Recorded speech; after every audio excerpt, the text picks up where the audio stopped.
공동체 예배에 참석하신 여러분, 그리고 가정에서 또 영상으로 함께 예배를 드리는 우리 모든 성도 여러분들, 하나님의 놀라운 축복과 은총이 흘러넘치기를 주님의 이름으로 간절히 축원합니다. 동서고금을 막론하고 모든 인간은 건강하게 장수하는 것을 원합니다. 예외가 없죠. 간혹 나는 그만 살고 싶어 이렇게 말하는 사람도 있지만 사는 게 고달프고 괴롭다고 하는 푸념일 뿐입니다. 행복하고 건강하게 오래오래 살고 싶어하는 것은 인지상정입니다. 우리가 잘 알고 있는 그런 말이 있죠. 9988, 234, 99세까지 팔팔하게 살다가 2, 3일 앓고 죽자. 근데 요즘에는 새 버전이 나왔답니다. 9988, 238, 99세까지 팔팔하게 살다 2, 3일 앓고 다시 일어나 팔팔하게 살자라는 이야기입니다. 우리의 심리를 잘 표현하는 신조어입니다. 그럼에도 불구하고 변치 않는 것은 인간은 반드시 죽는다는 것입니다.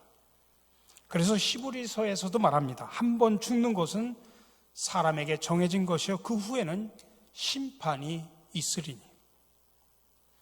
그러므로 우리가 인생을 살아가면서 항상 잊지 말아야 될 것은 죽음입니다. 죽음은 나와 상관없는 남의 이야기가 아니라 언제일지는 모르지만은 곧 나 자신에게 닥쳐올 나의 이야기입니다. 그리고 죽음을 생각하는 사람이 인생을 제대로 살아갈 수 있습니다. 그러나 마치 영원히 살 것처럼 착각하는 사람은 인생을 왜곡되게 살아갈 수밖에 없습니다. 아무리 오래 살아도 언젠가는 죽는다는 변치 않는 사실은 평범한 것 같지만은 가장 중요한 인생의 진리입니다. 오늘 우리가 읽은 본문도 그런 엄연한 진리를 우리에게 가르쳐 줍니다. 창세기 5장은 인류의 시조 아담부터 노아까지의 계보 기록입니다. 그 당시에는 장수 시대였습니다. 그 계보에 보면 평균 연령이 912세에 살고 죽었습니다. 그러면 본문을 통해서 당시 인간들이 얼마나 오래 살았고 어떤 인생을 살았는지 한번 기록을 살펴봅시다. 15절 17절입니다. 마할랄렐은 65세에 야렛을 낳았고 야렛을 낳은 후 830년을 지내며 자녀를 낳았으며 그는 895세를 살고 죽었더라. 18절에서 20절입니다. 야렛은 162세 에녹을 낳았고 에녹을 낳은 후 800년을 지내며 자녀들을 낳았으며 그는 962세를 살고 죽었더라. 야렛은 962세를 살았는데 그의 삶의 기록을 간단하게 뭐라고 적었냐면 낳고 살다가 죽었더라는 이야기입니다. 이렇게 쭉 읽어가다 보면 인류 역사상 최장수 인생을 만나게 됩니다. 무드셀라죠. 27절에 의하면 그는 969세를 살았습니다. 근데 그의 인생 기록이 어떻게 되어 있습니까? 역시 낳고 살다가 죽었더라. 저는 오늘 이 창세기 5장을 읽으면서 무엇이 문득 떠올랐냐면 공동묘지에 묘비명들이 떠올랐습니다. 묘소 하나하나에 묘수들이 있는데 그 묘비명이 전부 낳고 살다가 죽었더라. 여러분 어떻게 생각하십니까? 단 한 번뿐인 인생을 낳고 살다가 죽었더라. 여러분들의 묘비명에다 그렇게 쓰기를 원하십니까? 좀 특이한 묘비명이 되어야 되지 않겠습니까? 물론 이따금 보면은 좀 특이한 묘비명도 있습니다. 중광스님의 묘비명은 그냥 왔다 간다. 버나드 쇼의 묘비명은 우물쭈물하다가 내 이럴 줄 알았지. 개그우먼 김미화는 미리 묘비명을 정해놨답니다. 웃기고 자빠졌네. 그는 개그우먼이니까 평생 웃기며 살다가 자빠진 거에 죽었다 이 소리예요. 그걸 개그로 표현한 겁니다. 그러면 과연 인생에서 중요한 게 뭘까요? 그것은 얼마나 오래 살았느냐라고 하는 인생의 길이가 아니라 지금까지 어떻게 살았는가라고 하는 인생의 내용입니다. 물론 장수는 오래 사는 것은 하나님의 축복이면 도말할 나위가 없습니다. 하지만 얼마나 오래 살았느냐보다 더 중요한 것은 어떤 인생을 살았느냐라고 하는 내용이 더 중요합니다. 근데 오늘 본문을 잘 읽어보면 다른 사람들과 다른 기록을 남긴 한 사람이 등장합니다. 에녹입니다. 그도 다른 사람처럼 자식 낳고 평범하게 살았습니다. 근데 특이한 점이 있습니다. 21절에서 23절입니다. 에녹은 65세에 무두셀라를 낳고 무두셀라를 낳은 후 300년을 하나님과 동행하며 자녀들을 낳았으며 그는 365세를 살았더라. 그는 365세로 인생을 마감합니다. 당시의 평균 수명으로 말하면 젊은 나이에 요절한 거나 마찬가지입니다. 근데 한 가지 뭐가 다릅니까? 하나님과 동행하며. 이게 얼마나 중요한지 보충 설명이 24절에 나옵니다. 에녹이 하나님과 동행하더니 하나님이 그를 데려가심으로 세상에 있지 아니하더라. 하나님과 동행했다고 하는 것, 이게 도대체 뭐길래 이렇게 엄청난 가치를 부여했는가? 우리가 여러분들 또 연애를 해봐서 알겠지만은 연인들이 함께 지내다 보면 하루에는 너무나 짧습니다. 그래서 이제 저녁이 되면 여자친구 집에 바래다 줍니다. 또 거기서 헤어지기가 아쉬워서 이번에 남자친구 집까지 걸어갑니다. 그리고 나면 또 여자친구 혼자 보낼 수가 없죠. 그래서 또 여자친구 집까지 갑니다. 너무나 사랑한 나머지 이제는 우리가 떨어져서는 못 살겠다. 우리 한 집에 살자. 그게 결혼이지 않습니까? 동행이라고 하는 첫 번째 의미가 그렇다는 이야기입니다. 서로 떨어질 수가 없어서 함께 사는 것이 동행입니다. 오늘 24절에 에녹이 하나님과 동행하더니 하나님이 그를 데려가심으로 세상에 있지 아니하더라. 하나님과 동행한, 너무나 떨어지고 싶지 않아서 함께 살기 위해서 하나님이 그를 에녹으로, 천국으로 에녹을 데리고 간 겁니다. 동행한다는 또 다른 말은 함께 걷는다는 의미도 있습니다. 하나님과 친밀한 삶을 살았다는 의미죠. 19세기 말 엘버트 심슨이라고 하는 목사이며 찬송가 작가인 그분은 주와 같이 길 가는 것, 우리 현 찬송가 430장을 작곡하고 거기에 작사를 했습니다. 내용이 이렇죠. 주와 같이 길 가는 것 즐거운 일 아닌가? 우리 주님 걸어가신 발자취를 밟겠네. 4절입니다. 옛날 선지 에녹같이 우리들도 천국에 들려 올라갈 때까지 주와 같이 걷겠네. 한 걸음 한 걸음 주와 함께 걷는 것이 복임을 믿으시기 바랍니다. 또 하나 동행한다는 말은 하나님을 기쁘시게 한다는 뜻을 담고 있습니다.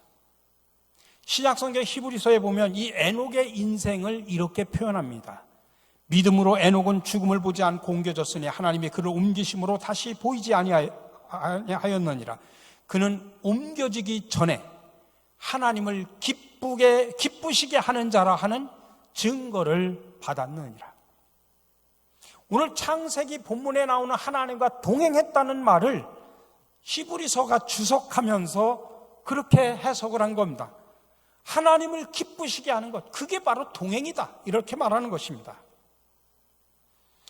하나님과의 동행은 두 가지 의미를 가지고 있습니다. 하나는 하나님이 그를 곁에 두셨다는 의미를 가지고 있고, 또 하나는 그가 하나님을 떠나지 않았다는 말입니다.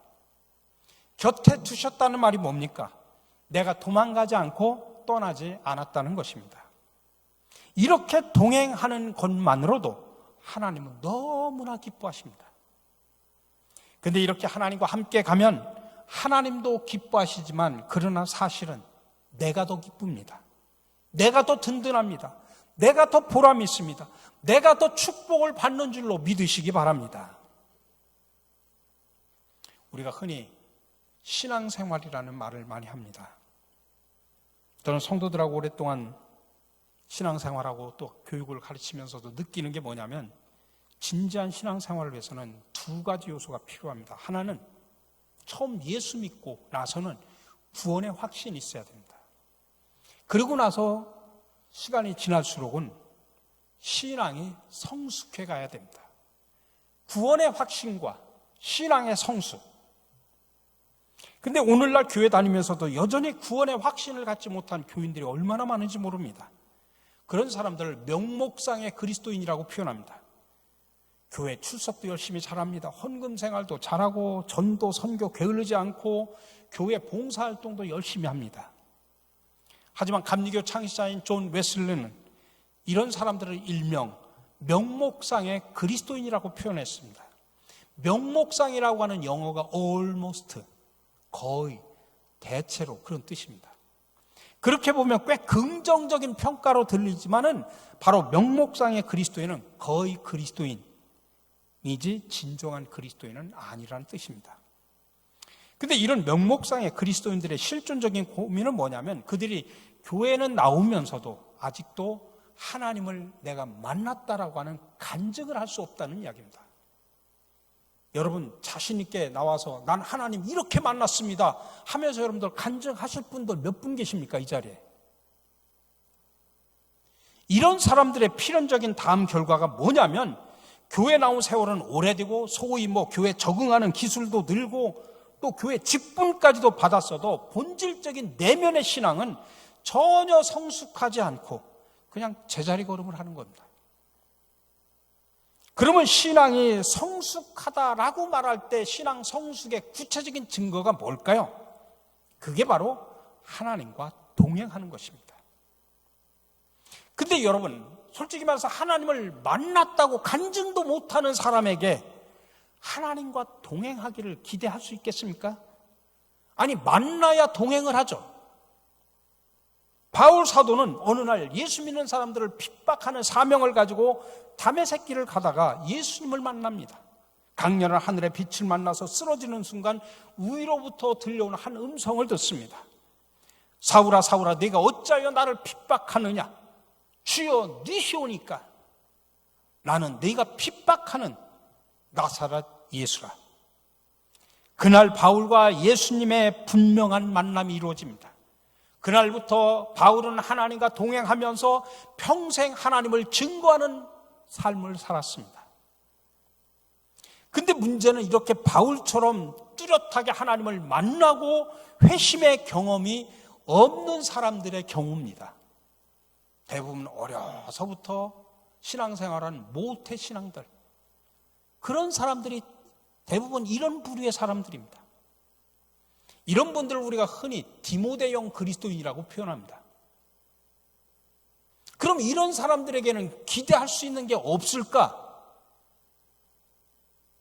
전 이런 사람들도 우리가 성경을 읽고 묵상하고 기도를 통해서라도 우리는 신앙의 여정의 한때에 마침내 하나님의 존재와 사역에 대한 확신의 순간이 분명히 올 수 있다고 믿습니다.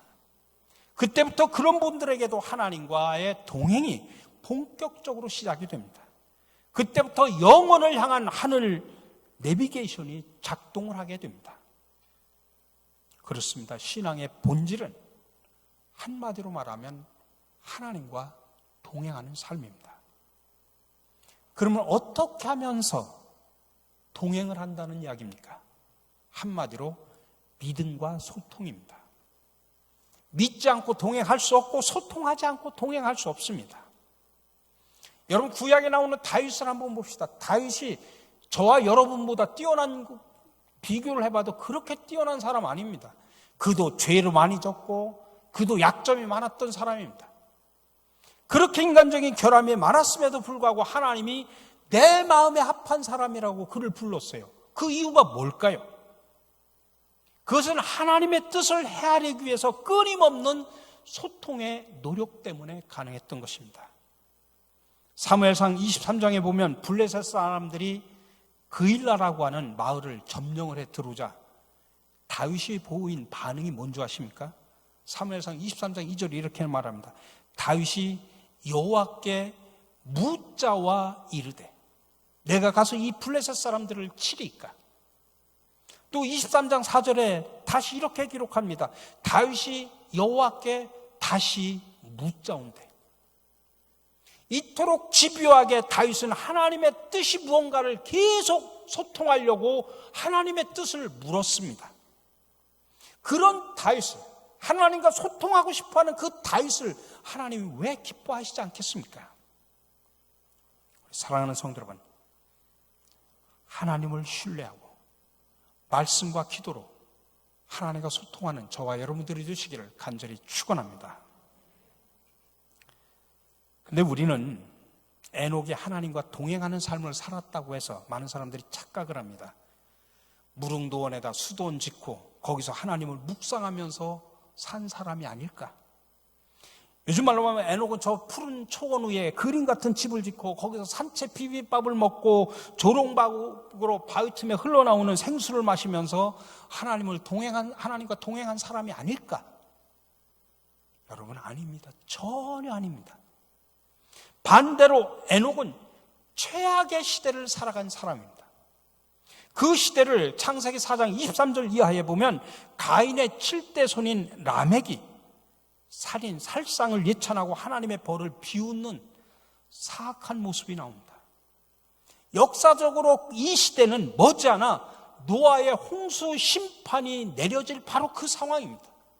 그 직전의 상황은 하나님께서 내가 왜 이런 인간들을, 악한 인간들을 만들었을까 한탄할 정도의 그런 상황입니다. 유다서에 보면 에녹은 날마다 당시의 편만한 불경건을 한탄했고 경건치 않은 사람들을 바라보면서 눈물로 심판을 선포하면서 하나님께 돌아올 것을 호소했습니다. 여러분, 우리 가운데 내가 하나님과 동행하지 못하고 내가 경건한 삶을 살지 못하는 이유가 내 자신이 너무나 바쁘기 때문에 핑계하는 그런 사람들이 있을 것입니다. 그런 사람들을 오늘 지금 에녹은 나무라고 있는 것입니다. 환경과 현실이 좋지 않기 때문에 하나님과 동행하는 삶을 잃어버리고 마냥 세상과만 동행한다고 말하는 사람, 오늘 본문이 우리를 부끄럽게 하고 있습니다. 세상이 악하기 때문에 내가 죄 속에 살 수밖에 없다고 그렇게 합리화시키고 하소연하는 사람들, 오늘 에녹이 책망을 하고 있는 것입니다. 여러분, 충성과 헌신과 봉사와 진실한 신앙생활은 애 다 키워놓고 난 후에, 내가 지금은 바쁘니까 은퇴한 후에 좀 여유가 있은 다음에 그때 하겠다라고 말하는 사람들에게 지금 에녹은 책망을 하고 있는 것입니다. 에녹이 말합니다. 나는 300년을 자식 낳으며 수천 명 자식을 키우며 하나님과 동행하였노라.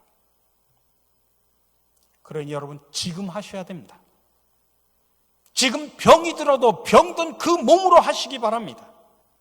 돈이 없어도 없는 돈이 없는 그 상태에서 하는 겁니다.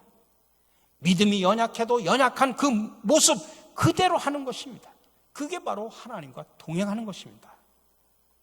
에녹은 최악의 시대, 최악의 환경, 최악의 길에 서서 그것도 하루쯤, 한 달쯤, 1년쯤이 아니라 300년 동안 변함없이 하나님과 동행했습니다.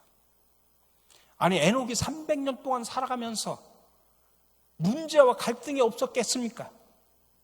그럼에도 변함없이 동행했다는 이야기입니다. 때로는 하나님이 하시는 일이 이해가 되지도 않습니다.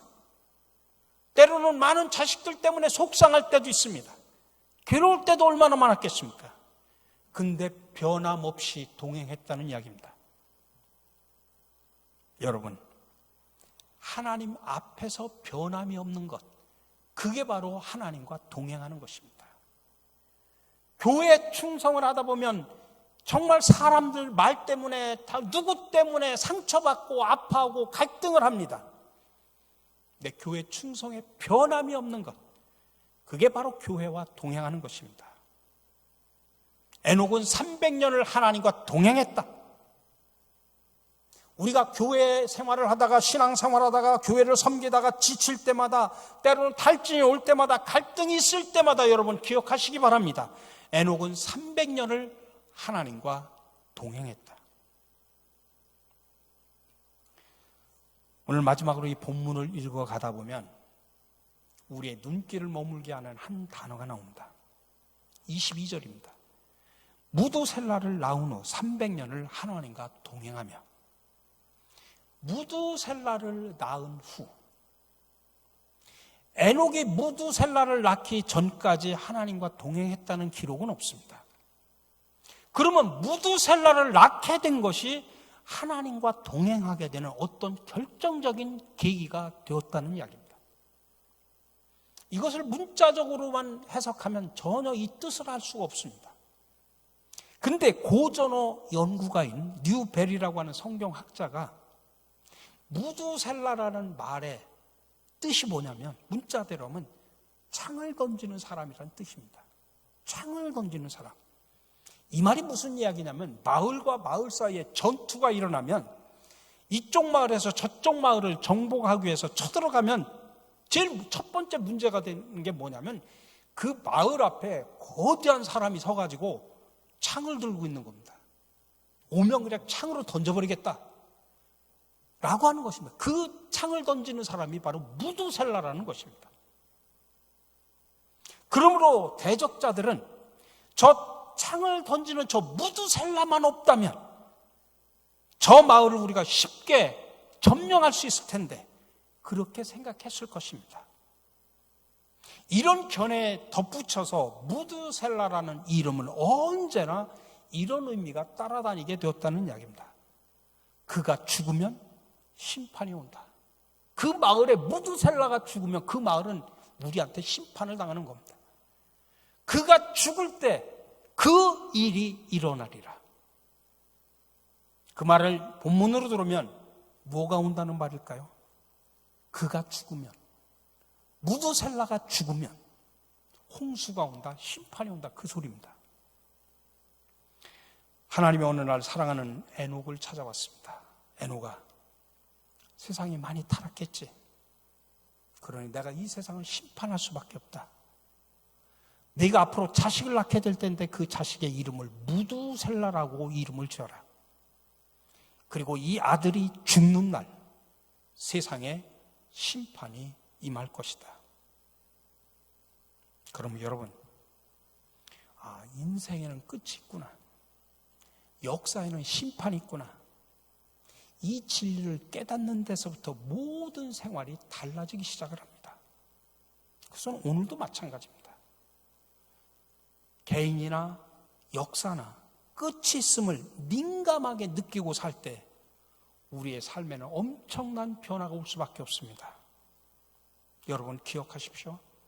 여러분의 생명 오늘이라도 끝날 수 있습니다. 여러분의 건강 오늘이라도 무너질 수 있습니다. 여러분의 기업 오늘이라도 끝날 수 있습니다. 여러분이 하시는 모든 일 오늘이라도 끝나버릴 수 있습니다. 이 사실이 하나님을 기쁘시게 하는 삶, 하나님과 동행하는 삶에 어떤 계기를 줍니까? 어떤 통찰을 줍니까? 어떤 결단을 줄 수 있습니까? 이것을 깨달아야 진정한 신앙인입니다. 네, 오늘 읽은 이 족보 같은 이야기 참 쑥 지나가는 이야기인데 성경은 참 신기합니다. 여러분, 무두셀라는 187세에 라멕을 낳았고 라멕은 182세에 노아를 낳았다고 본문에서 말하고 있습니다. 그러니까 노아가 태어날 때 할아버지 무두셀라의 나이가 369세입니다. 369세. 무두셀라가 최고로 장수했는데 나이가 969세죠. 근데 지금 그때 당시에 무두셀라 나이가 369세입니다. 근데 잘 보십시오. 창세기 7장에 보면 노아의 나이가 600년이 되는 해에 홍수가 쏟아졌습니다.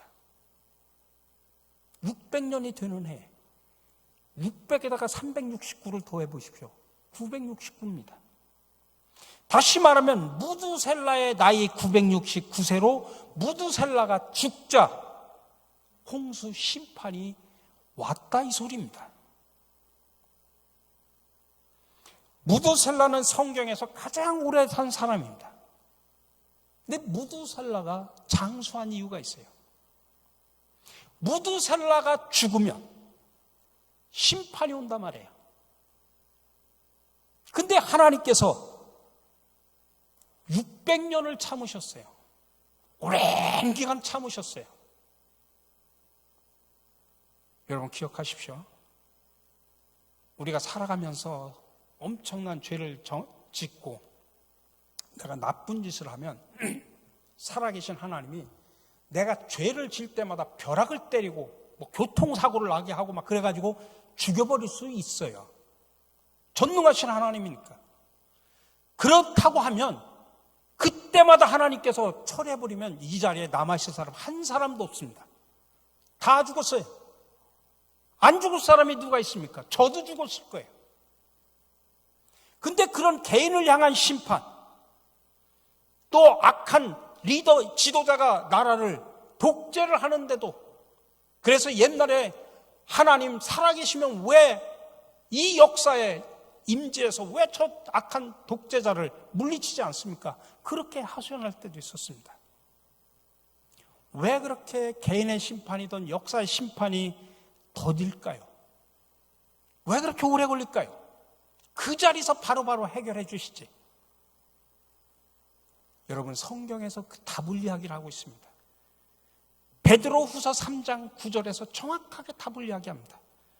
주의 약속은 어떤 이들이 더디다고 생각하는 것 같이 더딘 것이 아니라 오직 주께서는 너희를 대하여 오래 참으사 아무도 멸망하지 않고 다 회개하기에 이르기를 원하시느니라.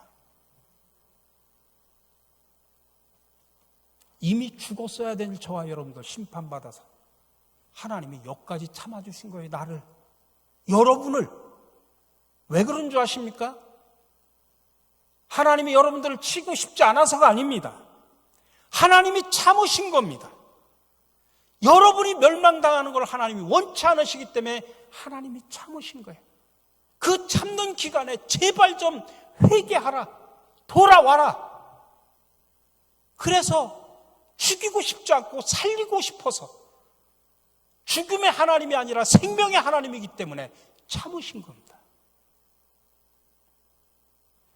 사랑하는 성도 여러분, 우리가 하나님의 말씀을 듣고 인생과 역사의 끝이 있음을 깨달은 이후에 변함없이 하나님과 통행했던 에녹을 하나님께서는 어떻게 보상을 했을까요?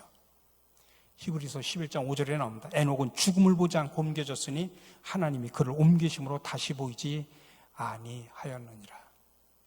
죽음을 보지 않고 천국으로 간 사람이 성경에 둘이지 않습니까? 에녹과 엘리야입니다. 여러분, 이 세상 밖에 영원한 나라가 있습니다. 천국이죠. 근데 많은 현대인들의 모든 신앙의 문제점이 바로 여기에 있습니다. 믿는 것 같은데 영원한 저 나라가 실제로 존재한다는 사실을 여러분 믿지 않는 겁니다. 솔직히 말하면 여러분들 믿지 않는 겁니다. 모두들 이 땅이 끝이라고 생각합니다. 그래서 너도 나도 여기서 모든 것을 가지고 누리려고 아기다툼을 하고 싸우고 그러는 겁니다. 여러분 안 믿으니까 그러는 거예요. 안 믿으니까 그런 거지 않습니까?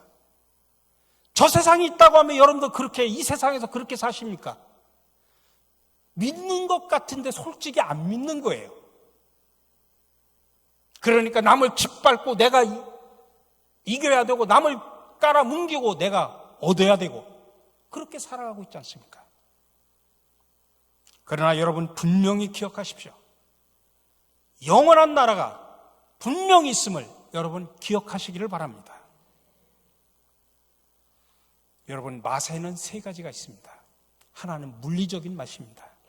그 음식의 재료가 갖는 맛입니다. 두 번째는 화학적인 맛입니다. 어떻게 양념하느냐에 따라서 맛이 달라지죠. 마지막 사회적 맛이 있습니다.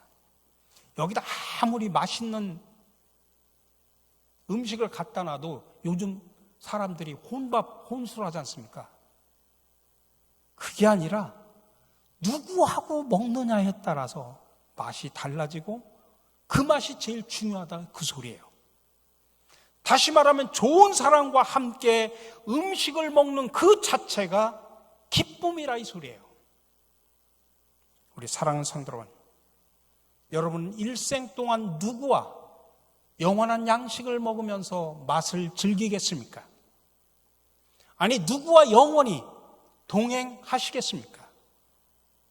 부디 바라기는 우리 평생의 삶이 에녹과 같이 하나님이 기뻐하시는 자가 되기 위해서 하나님과 동행하여 영원한 양식을 먹는 그런 삶을 살아가시기를 주님의 이름으로 간절히 축원합니다.